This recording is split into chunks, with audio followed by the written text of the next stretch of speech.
જે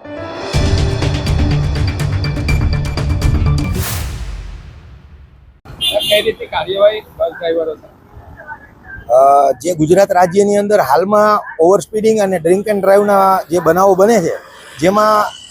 આમ જનતાને ભોગ બનવું પડે છે, એના અનુસંધાનમાં ગુજરાત રાજ્યના જે બનાવો અકસ્માતના છે એનો ઘટાડો લાવવા માટે આજે અમારા સુરતના પોલીસ કમિશનર શ્રી અનુપમસિંહ ગેહલોત સાહેબ, અમારા જોઈન્ટ સીપી શ્રી રાઘવેન્દ્ર વત્સ સાહેબ, અમારા ડીસીપી અમિતા વનાણી સાહેબ અને અમારા એસીપી શ્રી ટંડેલ સાહેબે એક ટીમ સ્વરૂપે બીઆરટીએસની બસોના ડ્રાઈવરોનું ડ્રિંક એન્ડ ડ્રાઈવ અંગેનું ચેકિંગની એક ટીમ બનાવી અને અમને સૂચના આપવામાં આવેલી હતી, જે અનુસંધાને આજરોજ વીઆર મોલની સામે આવેલા બીઆરટીએસ બસ સ્ટેન્ડ તથા આજુબાજુના બીઆરટીએસ બસ સ્ટેન્ડની અંદર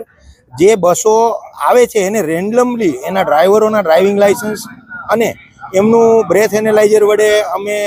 ચેકિંગ કરેલ છે, જેમાં કોઈ પણ ડ્રાઈવર ડ્રિંક એન્ડ ડ્રાઈવ કરતો મળી આવેલ નથી. અને જો મળી આવેલો હોત તો એના માટે કાયદેસરની કાર્યવાહી કરવા માટે અમને જે સૂચના મળેલી હતી એ અનુસંધાનમાં કાર્યવાહી કરવાના હતા.